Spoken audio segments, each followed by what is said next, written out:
Number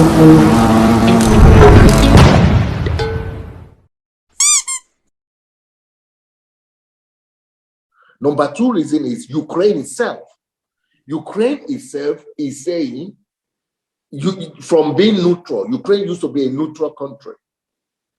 But the last two presidents we have decided to change that status and say we don't want to be neutral again because of what Russia did by taking Crimea from us. We want to now become a part of what Russia is afraid the most, NATO. So they put it in their constitution that now our goal is to go to NATO.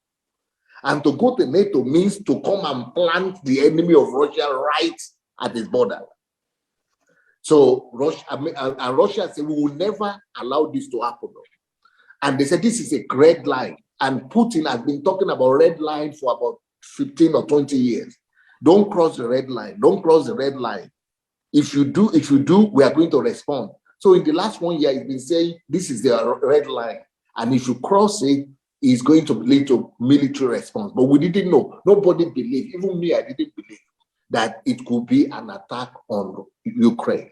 We thought they would just take little region that is pro-Russia, or they would just support the insurgentists, insurrectionists that wanted to leave Ukraine, but that they will attack the whole country. We never believed it. So that is why I say what the action of Putin is not justifiable and it's a criminal offense. But we shouldn't say it's just mad. The thing that he wants to do is to protect his own borders and his own country and his own nation. That's why over 70% of Russians are supporting his decision, because they see it as a danger to them. Now, the problem, so when people talk about the reason for this war, people just want to put all the blame on Russia. But what I'm saying is that, yes, Russia has its own blame, but apart from that, everybody has little blames too. NATO has the blame by taunting Ukraine and encouraging Ukraine that they were going to accept Ukraine to NATO. And when Russia demanded that NATO should give guarantee that they will never take Ukraine into NATO, what NATO and America said is Ukraine is a sovereign country, and anything they want, they can do. They can enter to any organization they want. So they were the ones who encouraged Ukraine.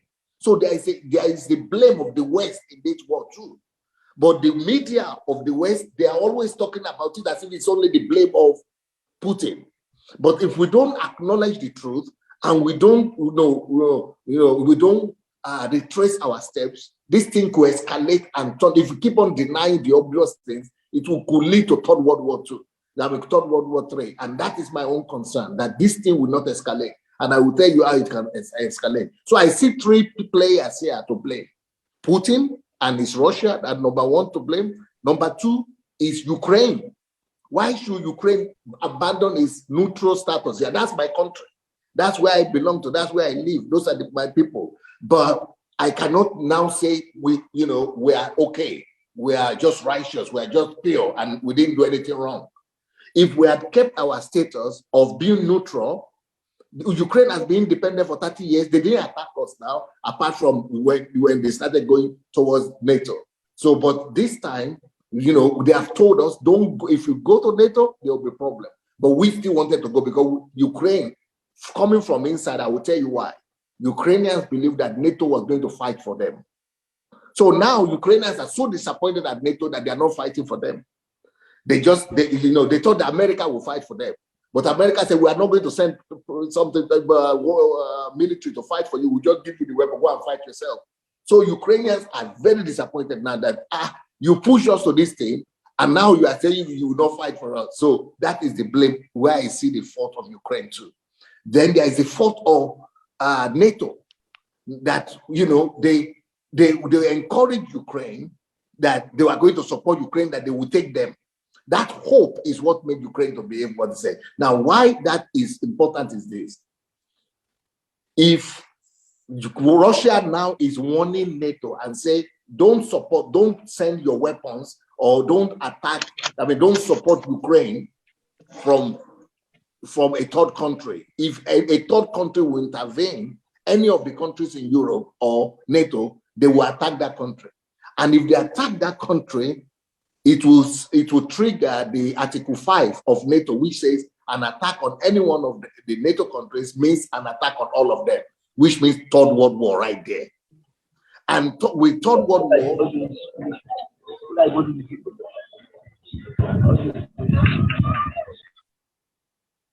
NATO is stronger than Russia. NATO has more conventional military capacity and power than Russia. And Russia knows that they cannot fight NATO by themselves alone.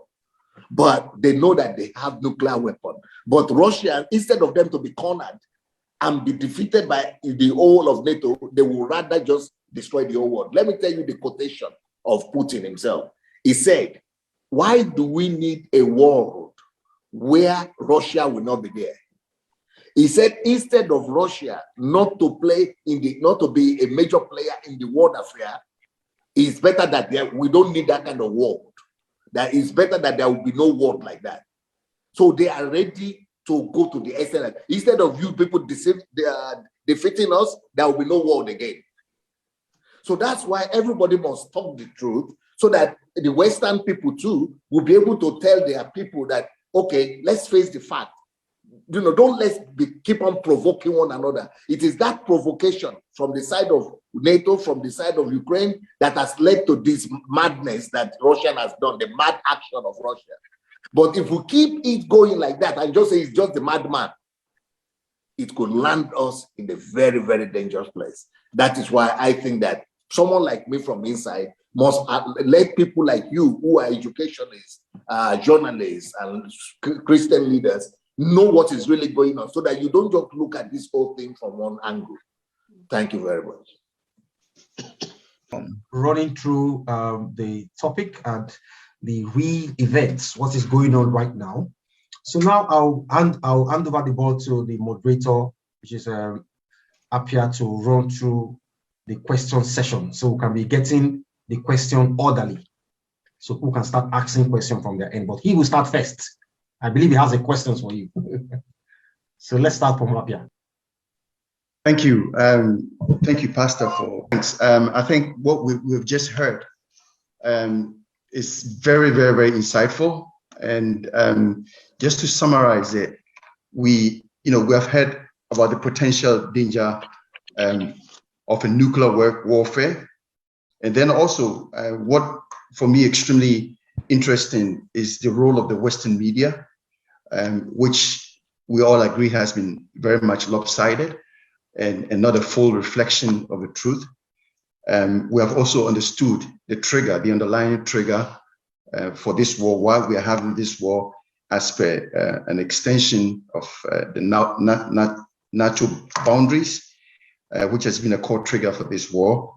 And then also political expectations that have not been met, and also the underlying interest from Ukraine to be a part of NATO. So there has been, I think we have understood that there has been provocations from both sides, from Russia as a country, and also from Ukraine as a country. So all in all, there's a danger of a bigger threat, which potentially could impact all of us. And I think currently you would all agree, we are all feeling the impact as we speak now. We're feeling the economic impact all over the world, the higher costs, higher inflations everywhere. But my first question is, how does this situation, as we see now, how does that resonate with the end times, as we know, as has been mentioned in the Bible? Thank you so much. This is possibly, if this escalates to a third world war, or a nuclear war, it will be the end of it for everybody. And but what I hear when I listen to preachers, especially American preachers, the angle from what they interpret the prophetic end time is that it is Gog and Magog. But Gog and Magog, I've been hearing about it for almost 40 years. Since I became a Christian, I've been hearing that because of communism, that Russia was Gog and Magog. It was going to attack Israel from the north. But right now, Russia is not attacking Israel. In fact, Israel is one of the few countries that doesn't condemn Russia. Israel is one of the few countries that is neutral in this situation. Israel is not even an enemy right now, even though the president of Ukraine is Jewish himself. But Israel is one of the countries that is not, they are not enemy to Russia at all. So, but also I've had through history, at least I can recall 5 instances when people have said, yeah, this is the end time. And it's Gog and Magog and it's Russia. When during communism, they said it was Gog and Magog, it's Russia. During the Stalin time, the Second World War, they said, yes, it is the Gog and Magog. It's the time has come. Then during the time Israel attacked the Arabs, they say, yes, now Russia will come and defend them. And the prophecy of Gog and Magog is going to come to pass. Then, when Gorbachev became the president and everything was falling apart, they said, yes, this is the time for Gog and Magog. The war will start from Russia again. Then when, all kind of insinuation around Gog and Magog. That one, I don't believe it again. I think it could be the end time, but we have to find another scripture for that. Thank you so much. So I want to start with you, Pastor Jacob Diseru, just to get your comments or your questions. I think you're mute, so you have to unmute yourself. Yes. Yeah. Oh wow. Thank you very much, mediator, and Dr. Adelaja. Actually, it's a privilege. To have this kind of time with you, and I know that it's not accidental. I just know God has something for us. However, sir, I have 2 questions because I live here in Texas, in the United States, and I've been here for some time, and I've seen 2 dispensations of governments. My first question is a political question. If Donald Trump was the president, do you think this thing would have happened to Ukraine? That's my first question. And the second one is this, and from scripture, I understand that we cannot pray against divine agenda, but we can seek exemptions. Like in the issue of Joseph, there was famine, so it was only Egypt that was safe, and in this kind of situation right now, as kingdom citizens that are focused, because I've followed you for some time, even you and Miles Moron, you are one of my mentors that, from afar, stuff like that. And, as kingdom citizens right now, how do you think our faith, because I know we saw those men who through faith subdue kingdoms, stop the mouths of lions and everything. How do you think right now we can channel our faith right now in reversing the course of time? And if it is divine agenda, how can we seek exemption from this? Deep questions. Number 1 question, I don't think if Donald Trump had been the president that this would have happened. There are a few reasons for that. Number 1, Donald Trump was able to see, okay, if you listen to Biden and most of American politicians, they just say Putin is a madman. But Donald Trump said he's a genius. But because he's able to see the leadership and the ingenuity in that Putin. That's number 1. They have relationship and they are going to talk. So it will not lead to this. That's number 1. Number 2, Putin is highly against what he calls the New World Order, the globalist agenda. And Trump too is against that globalist agenda.